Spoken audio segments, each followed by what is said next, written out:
কুড়িগ্রামে দিন দিন বাড়ছে জরায়ু ও স্তন ক্যান্সার আক্রান্ত রোগীর সংখ্যা। বিশেষজ্ঞরা বলছেন বাল্যবিয়ে, অপুষ্টিকর খাদ্যাভ্যাস ও তাপমাত্রা বৃদ্ধির কারণে দিন দিন বাড়ছে এই মরণ ব্যাধির প্রকোপ। উদ্বিগ্ন না হয়ে সঠিক চিকিৎসা নেওয়া, পরিবেশ দূষণ কমানো ও স্বাস্থ্য সচেতনতা বৃদ্ধির পরামর্শ চিকিৎসকদের। বীজ বপন থেকে শুরু করে ফসল ঘরে তোলা, পুরুষের পাশাপাশি মাঠের সমান তালে কাজ করছেন কুড়িগ্রামের নারীরাও। কৃষির চাকা সচল রাখতে যাদের এমন অবদান, প্রকৃতির বিরূপ প্রভাবের কারণে সেই নারীদের মধ্যেই দিন দিন বাড়ছে মরণব্যাধি ক্যান্সারের ঝুঁকি। মহিলা মানুষের প্রতি সব মাসে যে অসুস্থ হয় ওইটা চিকিৎসা আমরা করতে পারি না, খাই না, অভাব, পুষ্টি খাবার পাই না, ওষুধপাতির নাগাল পাই না। জরায়ুর সমস্যা, তলপেট ব্যথা করে, জ্বালা যন্ত্রণা করে, সবসময় ওই টাটায় জলে ঝাঁঝায় ঠিক থাকতে পারি না। কুড়িগ্রাম 250 শয্যা বিশিষ্ট জেনারেল হাসপাতালের তথ্য মতে 2009 থেকে 25 সাল পর্যন্ত জরায়ু পরীক্ষা হয়েছে 21,344 জনের। এর মধ্যে ক্যান্সার শনাক্ত 512 জন।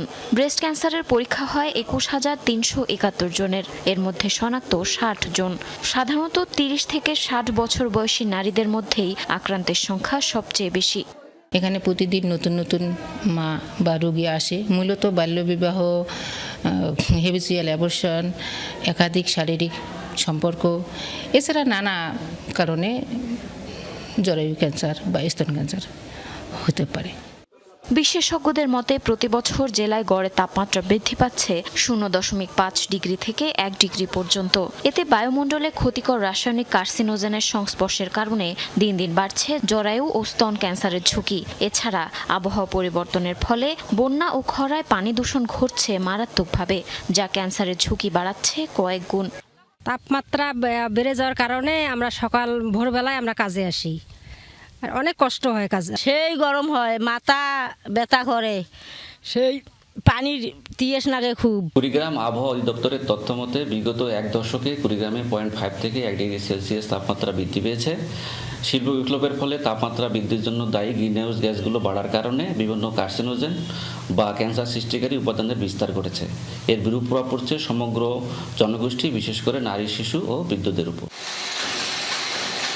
চিকিৎসকরা বলছেন দারিদ্র্যপীড়িত এই অঞ্চলের নারীরা বাল্যবিয়ে, তামাকজাত পণ্য ব্যবহার, পুষ্টিকর খাদ্যাভ্যাস এবং পরিষ্কার পরিচ্ছন্নতার বিষয়ে সচেতন নয়। এই মরণ ব্যাধি থেকে রেহাই পেতে তাই পরিবেশ দূষণ কমানো, প্রয়োজনীয় স্বাস্থ্যসেবা নিশ্চিতের পাশাপাশি নিয়মিত স্ক্রিনিং, বাল্যবিয়ে রোধ এবং পরিষ্কার পরিচ্ছন্নতার বিষয়ে সতর্ক থাকার পরামর্শও দেন তিনি। এটা তো আসলে একটা ভাইরাসের আক্রমণে হয়, যেটা এইচপিভি নামক একটা ভাইরাসের কারণে হচ্ছে।